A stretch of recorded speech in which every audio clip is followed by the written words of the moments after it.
Hello and welcome. ये lecture में हम देखने वाले पत्र लेखन। पत्र लेखन मतलब इसमें हम सीखने वाले कि पत्र किस प्रकार से लिखे जाते हैं।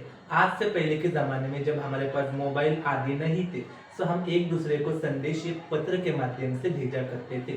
पत्र के माध्यम से हम हमारे मन के पूरे भाव एकदम विस्तार में दूसरे व्यक्ति तक पहुंचा सकते हैं। मगर आजकल जैसे कि मोबाइल वगैरह इंटरनेट की सुविधा उपलब्ध हो चुकी है तो ये पत्र जो है विलुप्त होते जा रहे हैं। आजकल ज्यादा लोग पत्र नहीं लिखते, मगर फिर भी आज भी अगर हमें कुछ कार्यालयीन कार्य मतलब अगर कोई ऑफिशियल काम करने होते तो हमें वो लेटर लिखना होते हैं। आज भी अगर हमें हमारे प्रियजनों को या कहीं पे भी ऑफिस स्कूल वगैरह लेटर हम दे सकते हैं, तो इसलिए आपको लेटर कैसे लिखना है, पत्र कैसे लिखना है वो आना बहुत जरूरी है। तो इस वीडियो में हम उसी के बारे में डिस्कस करेंगे। तो पत्र यानी लेटर, इतना तो आपको समझ में आया होगा। इससे हम क्या करते हैं, हमारे मन के विचार या भाव दूसरे व्यक्ति तक पहुंचा सकते हैं, मगर कौन से माध्यम में? लिखित माध्यम में। ठीक है। तो पत्र लेखन के कितने प्रकार होते हैं? दो। पत्र लेखन के कितने प्रकार है? दो प्रकार। पहला है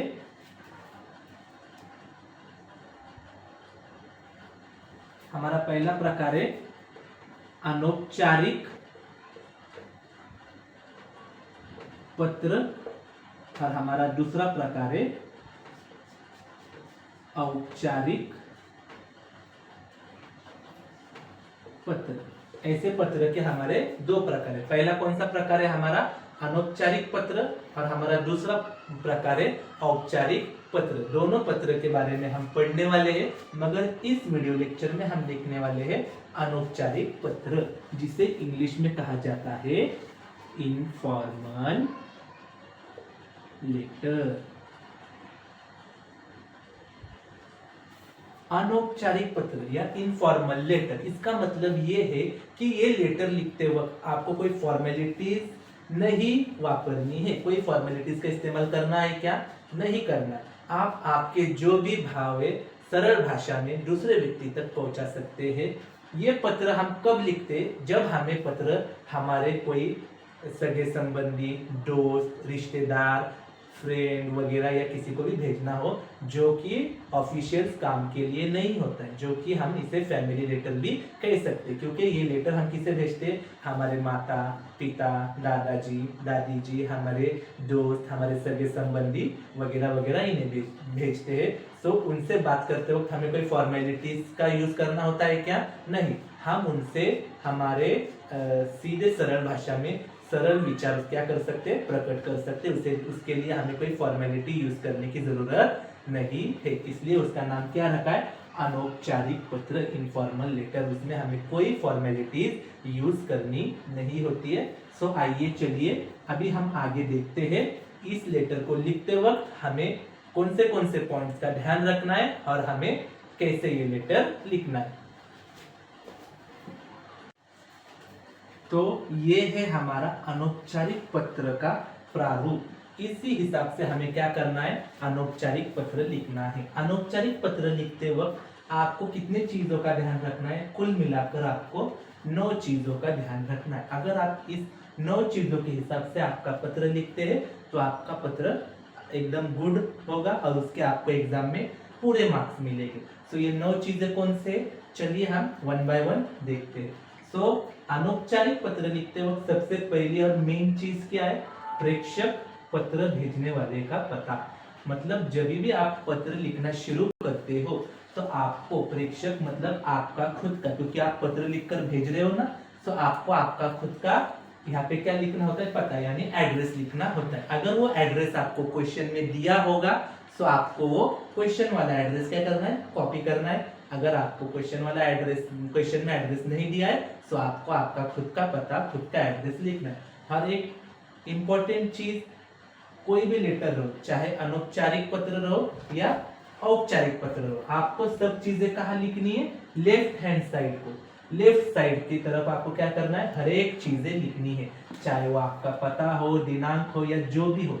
आप पैराग्राफ राइटिंग की शुरुआत कहाँ से करेंगे? सब लेफ्ट हैंड साइड से, और सब वन बिलो द अदर, मतलब एक के नीचे एक बराबर फॉर्मेट में होने चाहिए। ऐसे नहीं कि आप पता यहाँ पर लिखोगे तो दिनांक बीच में लिखोगे, संबोधन राइट साइड में लिखोगे, तो ऐसे अगर आप लिखते हो तो आपका पत्र गलत हो जाएगा। तो पत्र लिखते वक्त आपको एक बात का खास ध्यान रखना है, जो कि है आपको सारी चीजें कहाँ लिखनी है, लेफ्ट हैंड की तरफ, यानी बाई दिशा की तरफ लिखनी है। ठीक है, तो पहला पॉइंट समझ में आया, प्रेषक या पत्र भेजने वाले का पता। अगर आपको वो क्वेश्चन में दिया होगा तो आपको वो वाला एड्रेस कॉपी करना है, अगर नहीं दिया है तो आपको आपका खुद का पता लेटर के यानी पत्र के स्टार्टिंग में क्या करना है, लिखना है। उसके बाद दूसरा इंपॉर्टेंट चीज क्या है, दिनांक। आपके पता लिखने के बाद आपको क्या करना है, उसके नीचे दिनांक लिखनी है। मतलब आप ये पत्र कौन से तारीख को लिख रहे हैं वो आपको वहाँ मेंशन करना है। कभी कभी तारीख ये क्वेश्चन में दी होती है और कभी कभी नहीं दी होती है, तो आपको क्वेश्चन के हिसाब से वहाँ पे तारीख मेंशन करना है, डेट मेंशन करना है, दिनांक मेंशन करना है। अगर उदाहरण के तौर पे आपको अगर कहा गया कि आपका भाई वार्षिक परीक्षा में अव्वल दर्जे से पास हुआ, तो उसे शुभेच्छा देने के लिए आप पत्र लिखिए। तो वार्षिक परीक्षा का निकाल कब होता है, ज्यादातर मई या जून के महीने में होता है। तो हम दिनांक कब की डालेंगे, अगर हमें क्वेश्चन में नहीं दिया है तो मई या जून के महीने की डालेंगे। अगर आप वहाँ पे दिनांक दिसंबर या नवंबर वगैरह वगैरह कोई दिनांक डालेंगे तो वो इतना सूट करेगा क्या, नहीं करेगा। तो आपको क्वेश्चन के रिलेटेड दिनांक सोच के क्या करना है, डालना है। ठीक है, दूसरा है संबोधन। संबोधन मतलब जो हम दूसरों को मतलब बात करने की शुरुआत करने से पहले यूज करते हैं, जैसे कि प्रिय, आदरणीय वगैरह वगैरह, वो अभी हमें यहाँ पे यूज करना है।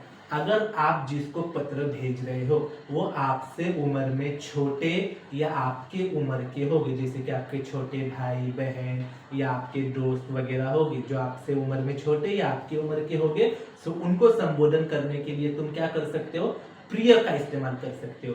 प्रिय भाई, प्रिय बहन, प्रिय मित्र वगैरह वगैरह। मगर अगर आप पत्र अपने आयु से बड़े आयु वाले इंसान को भेज रहे, जैसे कि आपकी माताजी, आपके पिताजी या कोई भी आपके बुजुर्ग इंसान को अगर आप पत्र भेज रहे हो, तो आपको वहाँ पे प्रिय का इस्तेमाल नहीं करना है। आप वहाँ पे क्या इस्तेमाल करोगे संबोधन में, आदरणीय माताजी, आदरणीय पिताजी, आदरणीय दादाजी या पूज्य माताजी, पूज्य पिताजी, जो आपको पसंद हो आप इस्तेमाल कर सकते हो। मगर संबोधन लिखते वक्त उस इंसान के आयु का ध्यान रखकर उस हिसाब से आपको क्या करना है, संबोधन लिखना है।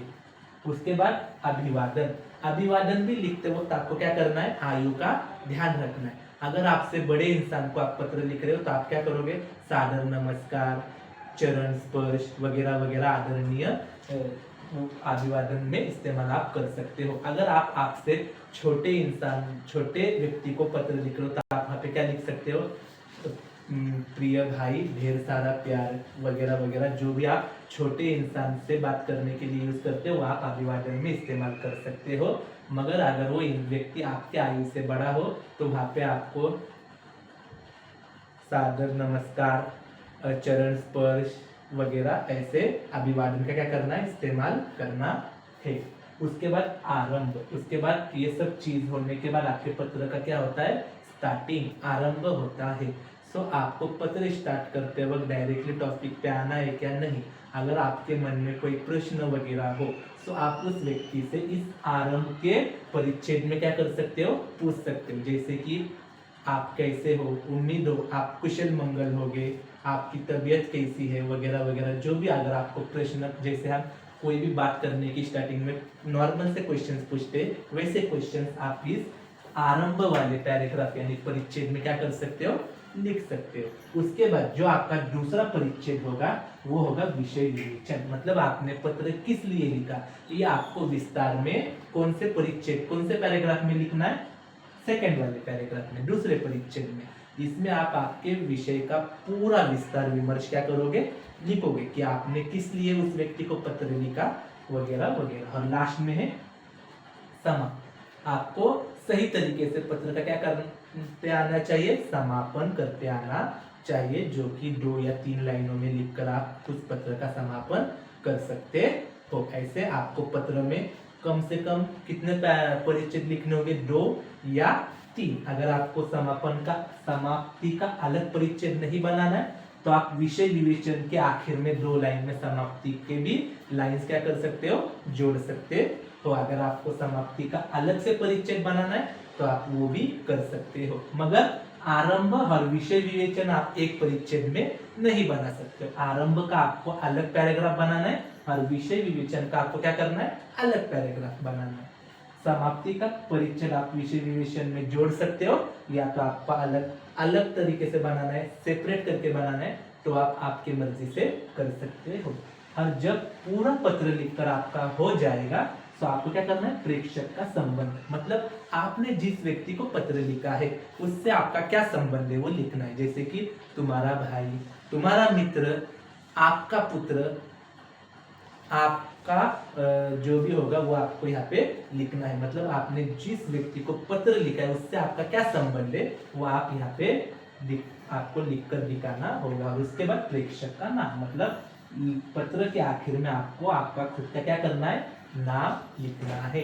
जब आप इस पूरे 9 पॉइंट के हिसाब से अगर आप आपका अनौपचारिक पत्र लिखोगे तो आपका जो पत्र है वो अच्छा होगा और इसके एग्जाम में आपको पूरे मार्क्स मिलेंगे। बस लिखते वक्त इन 9 पॉइंट्स का क्या करना है, आपको ख्याल रखना है। अगर इसमें से कोई भी चीज छूट जाती है तो आपका लेटर अच्छा नहीं बनेगा। सो हमेशा ये 9 पॉइंट आपको लेटर लिखते वक्त क्या करने, ध्यान में रखने हैं। उम्मीद है आपको इस वीडियो में जो कुछ भी पॉइंट्स मैंने समझाए वो आपको अच्छे से समझ आए होंगे।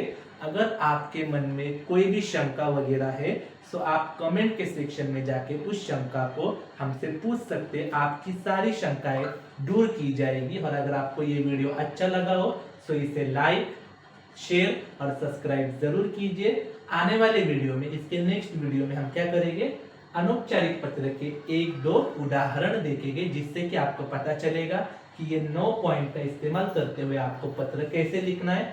और एक जरूरी चीज, जब हम पत्र का उदाहरण लेंगे तब आपको पता चलेगा कि दिनांक किस प्रकार से लिखना है, संबोधन किस प्रकार से लिखना है, अभिवादन किस प्रकार से लिखना है, और हमें हमारे जो विराम चिन्ह है यानी पंक्चुएशन मार्क से वो लेटर लिखते वक्त कहाँ इस्तेमाल करने, कहाँ स्वल्प विराम यानी कॉमास वगैरह, कहाँ कोलन वगैरह जो भी है वो डालने, वो आपको नेक्स्ट वाले वीडियो में समझाया जाएगा। जब हम पत्र का उदाहरण लेंगे तब आपको सब समझ में आएगा कि किस प्रकार प्रॉपरली पत्र लिखा जाता है। इस वीडियो में आपको जितना भी समझाया है उम्मीद है समझ में आया होगा। अगर वीडियो अच्छी लगी हो तो लाइक और सब्सक्राइब जरूर कीजिए। वीडियो को अंत तक देखने के लिए धन्यवाद।